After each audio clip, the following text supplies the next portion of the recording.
Welcome. It's 1:15, so considering we only have 30 minutes, we're going to get started. My name's Elizabeth Oliu. I'm one of the reference librarians here at NCCCC. My title fluctuates. Reference database librarian, reference periodicals librarian, reference instruction librarian. If you're a community college librarian, you have to do more than one thing. So I do a bit of each. And I've been asked to go over a couple of the freebies on the web that you probably will use at some point or another. And in order to make it meaningful, I want to sort of poll. How many of you have used Occupational Outlook Handbook? Have used it. Have used it, right.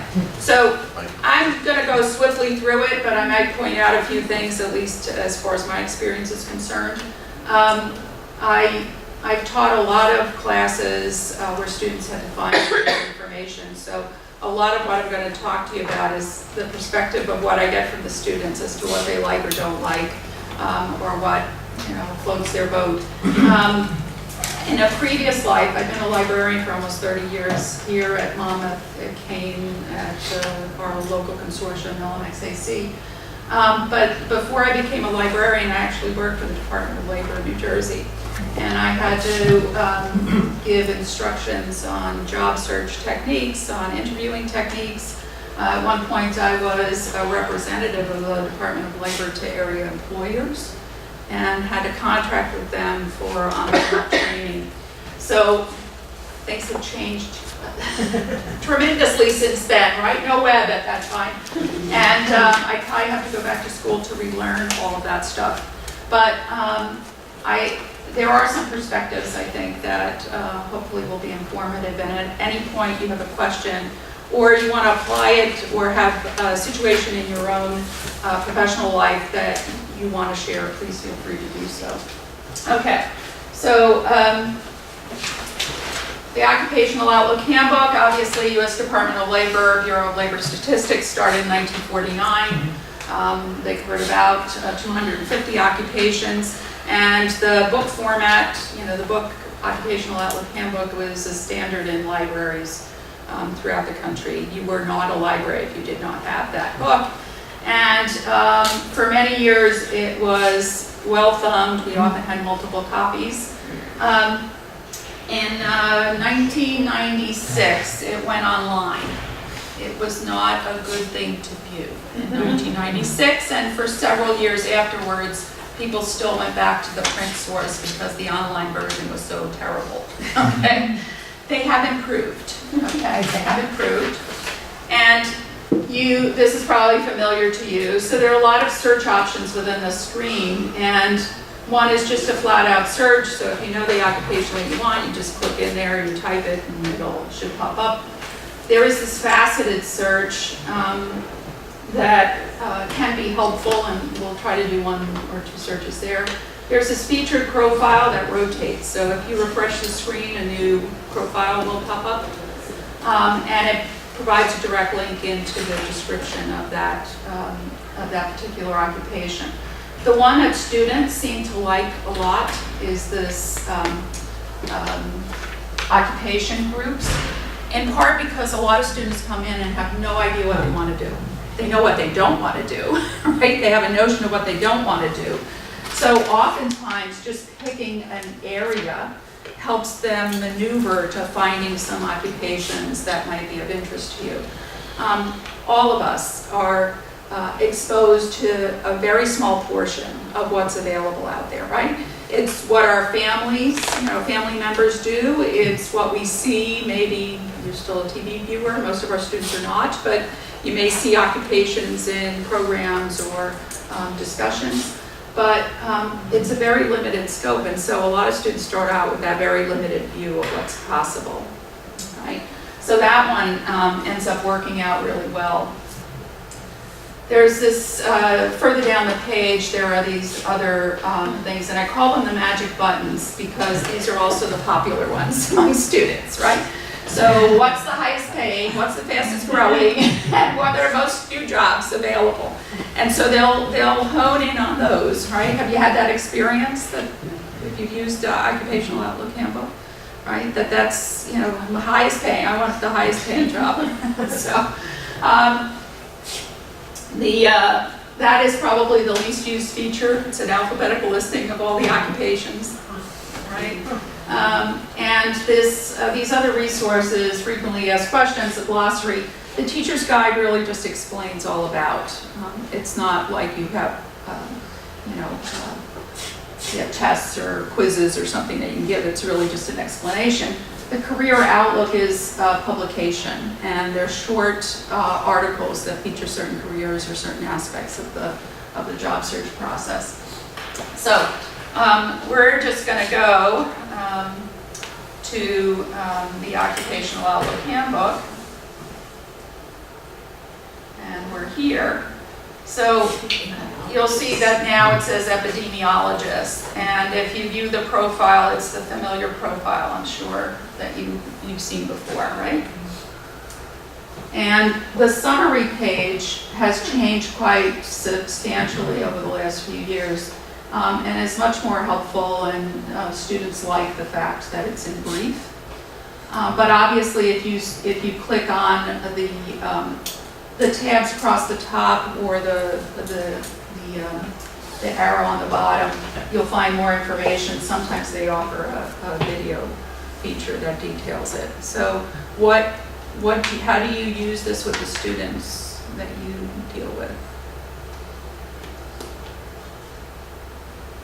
Do you use it? Yes. I think it's a good place for students if they have an idea of what a career is. Right. It kind of lets them see, I always call it, this is your snapshot. Right. And I think they like that quick, it's almost like a recap of what it is. So I find that for the students I work with, that they do use this page. I have to encourage them to go to use the tabs. Yeah, but yeah. 144 characters, right? I want it in 144 characters as little as possible. Give it to me, the essence of it. So, yes, the same thing, and yes, we do encourage them to take a look at some of them. Probably, the most popular thing is to go over to, to the pay one, right? So it gives you an idea of what the pay scale is, and they always like that. And what's not to like about $103,000? And again, those are median wages.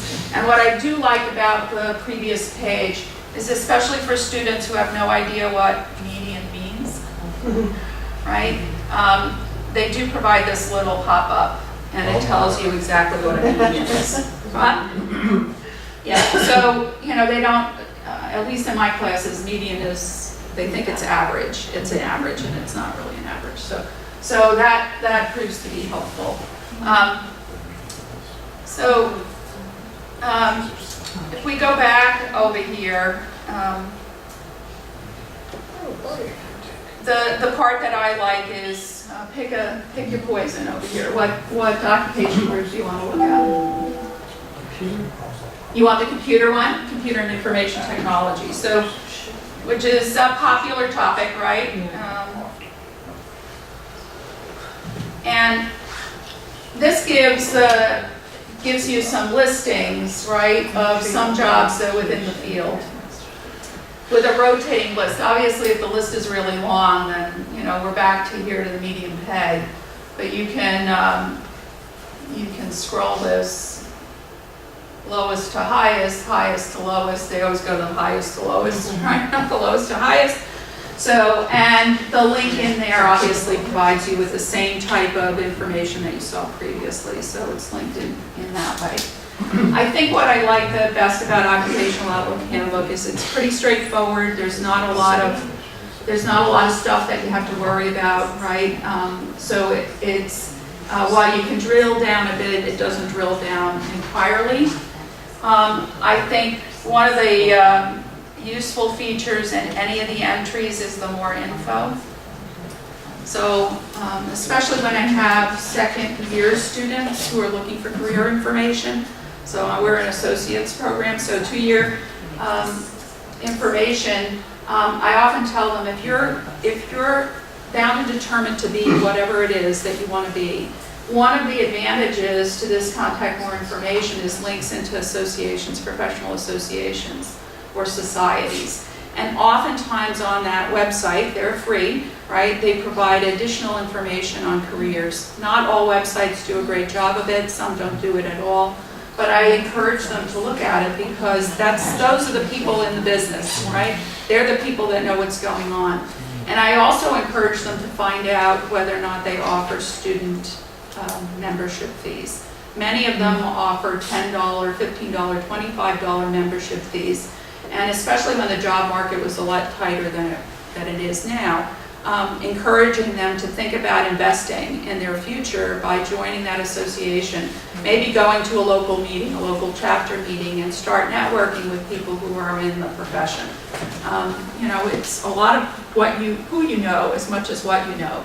And so making those contacts early by the time you finish may prove to be advantageous, if not for a job, an internship, a paid internship, or something like that. Okay.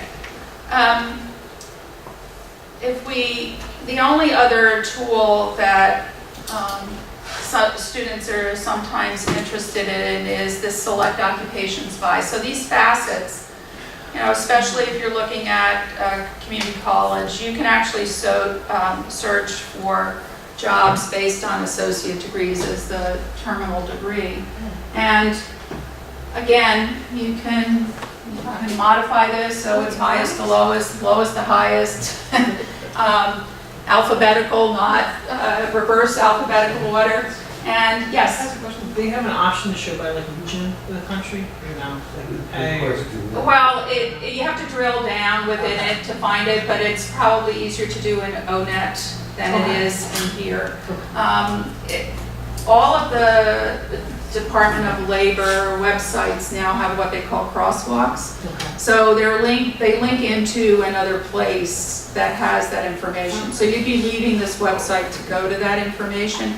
And frankly, the links that are in here are sometimes a little tricky to get to. And they seem to be buried in one case or another. So you're probably better off when you're looking for that more detailed information to go look at, see where it says state and area data. Okay. So you can go down here and they give you a lot of verbiage here. Probably the easiest one to do is the salary info tool. Okay. And it says you're exiting, right? You're exiting this. If I click there, I can type in, and I know from experience, I'm just gonna, occupation. Okay, so it doesn't even,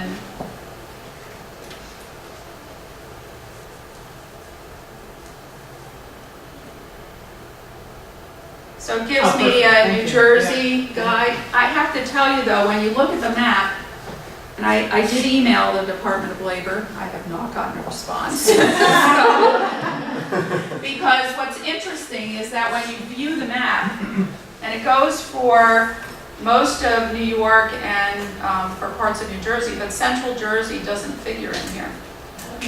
So if you go to view map and hit New Jersey, that's where they get the figures from.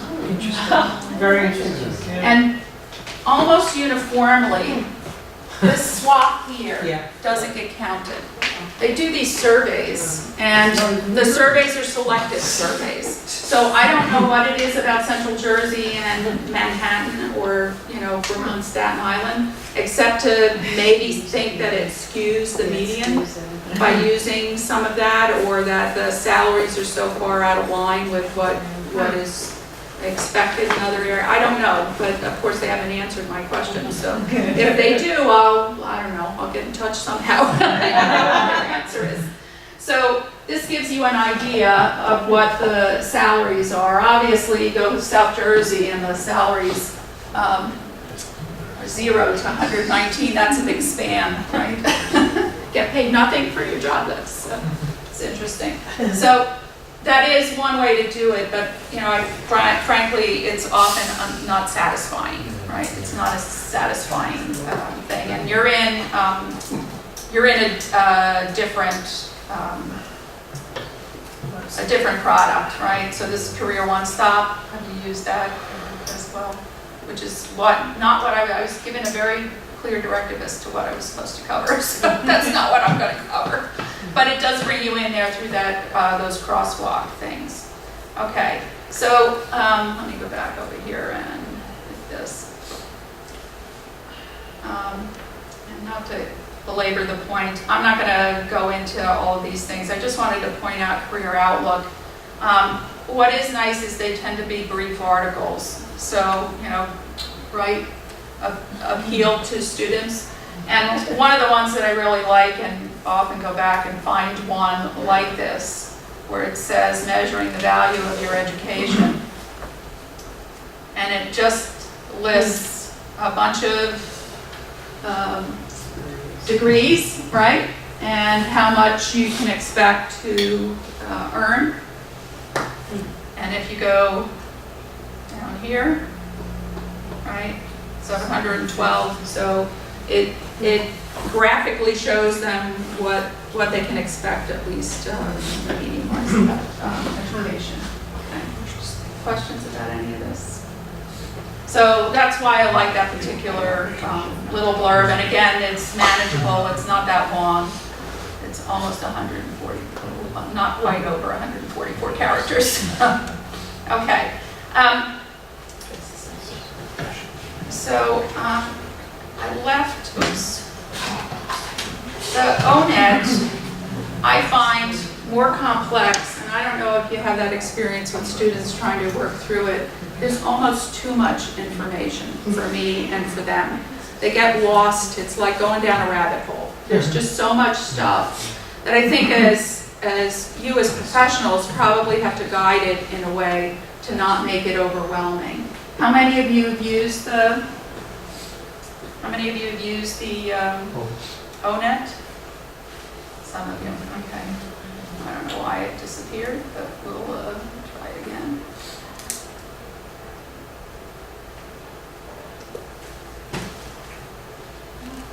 There we go. Just do it again. Find my page. I must have clicked in the wrong place. So on the ONET, there's lots of ways to look for information, and some of it, as I said, is a little much. So that's just news that they give you about what's going on with ONET. This one, the My Next Move, is geared to an individual exploration of what career might suit based on their interests. So it's basically an interest inventory. They go through 60 questions, and it comes up with some details. I'll go into it later. They have one that's specialized for veterans. How many of you work with veterans? Kind of.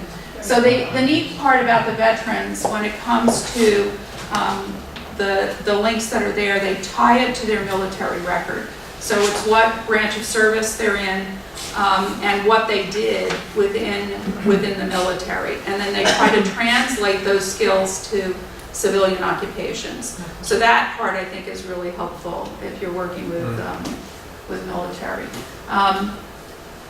There's this, especially when it comes to students have to find out what kinds of skills they have. I don't know if you can even see this, but it says hot technologies. So it literally lists all of the software that you might end up using in a variety of occupations and find out exactly what it is. So knowing the terminology for a particular profession helps, and knowing what's expected helps. Then you have all these other keyword search, right? The ONET code, right? I don't know how many of you remember the ONET codes for anything. I don't. The Occupational Outlook Handbook does give you an ONET code, so if you wanted to translate that into here, you can, but I don't know. Have any of you used ONET codes? I haven't either. So, and then there are these other possibilities. So I want to escape here. here. I keep switching. I did a lot of slide screenshots because I didn't know exactly how much time I could expect to spend on these. So go to ONET Online. And the Find Occupations is really facets. So there are a bunch of facets that you can use. Let me see if I can make this bigger. So you can see it a little bit better. So somebody told me they work with STEM. Who was working with STEM? Okay. So one thing you can do is just look at STEM. And then there's another drop-down menu that gives you an idea of what you want to use, right? So I can go to all STEM occupations because I'm not picky. Whoops, didn't go. Try this again, all STEM occupations. Go. And there's your code. If it floats your boat, there's your code. And they're all labeled. So if it's Bright Outlook, those are the ones that have the fastest growing or the projected to be careers that are probably going to have more openings in the future. If I click on if I look at some of the other ones, the other code they give is a green leaf, so it's for energy. Let's see, yeah, you see these things where it says a green thing? A green occupation. I didn't know automotive engineering technicians were green occupations, but evidently they are. If I click on any one of these, I get into this is where students just fall out. Fall out. You know, it's like, forget it. I'm not going to go through all of this stuff. So it literally goes through every aspect of what the job entails in terms of skills, abilities, work activities. It just goes on and on and on. And that's only the brief one. That's the summary. You go to the details, and it's even more impressively cluttered. So, and that's not all of them. It displays 10 of 17. I have to click the plus sign to get all of them. Right? So I can't imagine most students just shut off when this happens. This might be of interest to you, right? It might be of interest to you.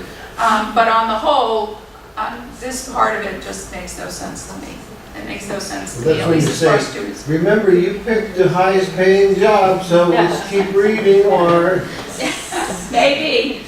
I mean, among the things that it does is if I click in the little plus, let's see if I can get this to work.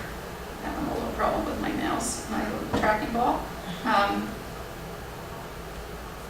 Open it. It says related occupations for that particular skill or ability or whatever. I guess that makes sense. So these are other occupations that look for analytical or scientific, or use analytical or scientific software. But you literally find either nothing, or you'd have to go down the probably 100 to 120 items there to get all the possibilities. So this part of it, I think they showed the bones too much. Like, you didn't need to show the bones too much. I generally don't go in that way when I'm teaching students because it just shut off, right? Do you want to read all this? You probably don't want to read all this either. Okay, there is a custom search which may be helpful. You can detail what kind of skills, tools, knowledge, skills, abilities, work activities. What they usually go down to is wages and employment. And then you get this little brief thing, right?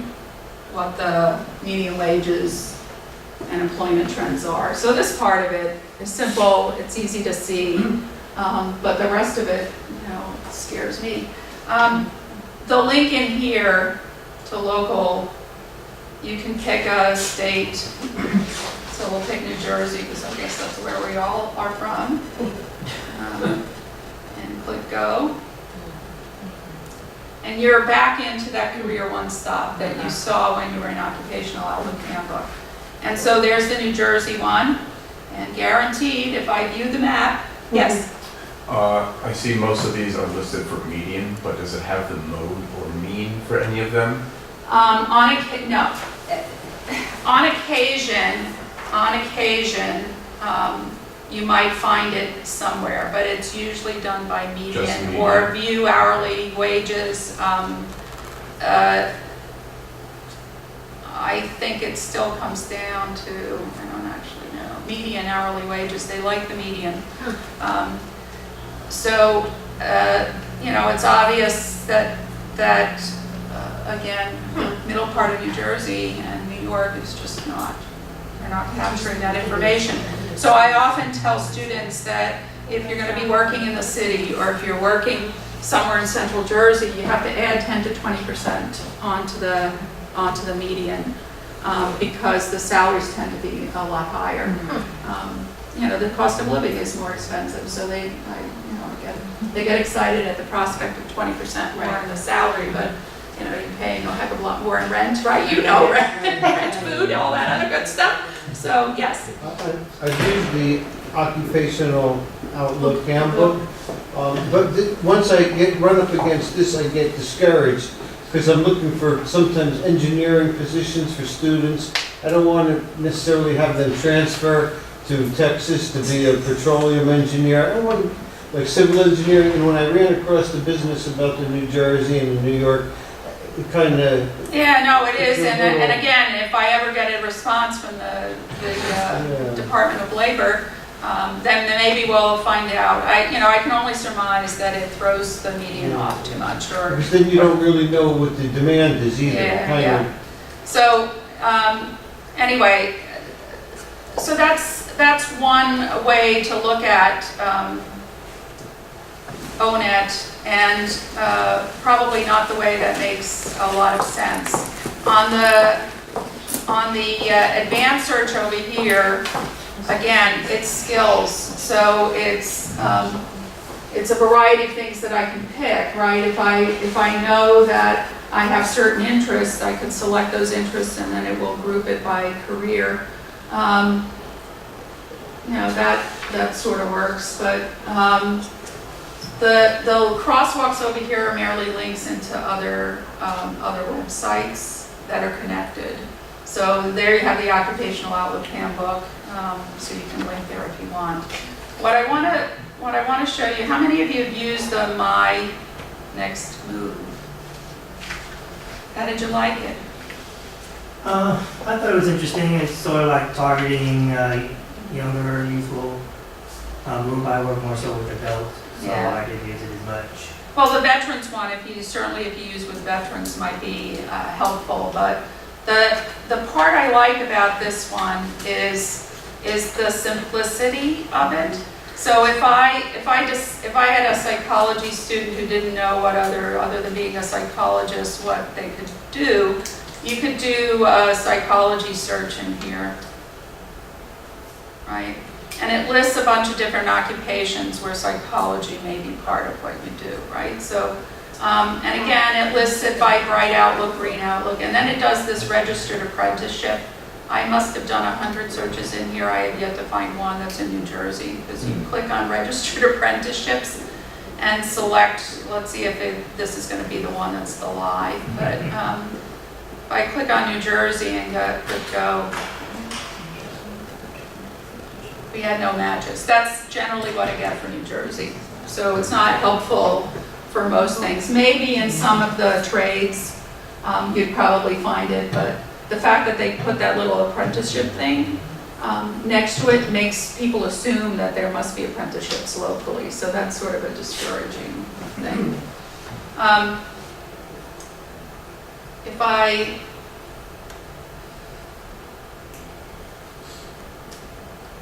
I decided that I wanted to go, what I forgot to show you is the way in which it displays. So if I wanted school psychologists, I love this display. It makes sense to students, right? It's not as complicated as that search we did before with that long checklist. It gives the highlights. technology, right? So what kind of technology? So in here on the education, find training, it will list any colleges in the area that provide that kind of training. Check out my state, local salary information, exactly what we saw before, because it all goes to Career One Stop. It does have this thing called Find Jobs. So we're in 08818. We'll look for it and through our zip code and see what happens. Not surprising, it's within a 50-mile radius. So 50-mile radius, there we go. Not a lot. A couple in New Jersey, right? Educational Testing Center, okay. School psychologist in Passaic. Wasn't somebody from Passaic? Yeah. Okay. Okay, you've got a job for... From STEM to social. Okay. Okay. So, that part of it I think is helpful for students, seeing that display that way rather than that more complicated one. And certainly being able to click on, where to find jobs if they were interested to get an idea that, that something was working. Okay, so I'm running out of time, and I didn't get to show you the interest profiler. It's 60 questions that come up with this interest, these interest categories, and then job zones, how much preparation is needed. So it goes through that. Can you just show us where to find that? Yeah, it's right on that page. So if I go back to the ONET, tell us what you like to do. So that's where it starts the profile thing. And then you have to go through these clicking explanation pages before you get to the questions. And where you find it is actually on that home page. So I have another home page. So on ONET, it's under this I want to be. So when you click on I want to be, you get those categories that we saw before. And this is tell us what you want, what you like to do. So 60 questions. The last thing I wanted to point out to you is that you probably have resources that are free to you, depending on where you are. So here's my pitch for libraries. Our library has Ferguson's Career Guidance Center. Union County College Library has Ferguson's Career Guidance Center. So students love this more than they love the Occupational Outlook Handbook or ONET. So that's one opportunity that you have to check with your your local library. All public libraries in New Jersey have access to the Job and Career Accelerator. So if you're a public library user, you can use this from home. And your students, if they live in the area, can certainly access it from home as well. So it's Ferguson's Career Guidance Center is one that a lot of libraries use. My PowerPoint is going to be on the website for this conference.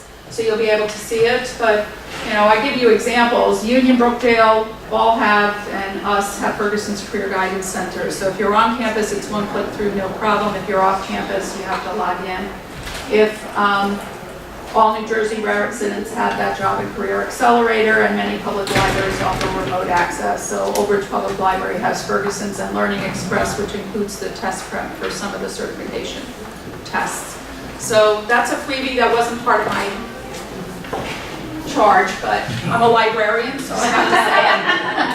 Okay, and if you have any questions at all, I have my card. Feel free to contact me by email or call me if you have any questions at all. I know this has been a quick romp through, but hopefully you picked up a couple of tips and maybe encourage you to explore a little bit further.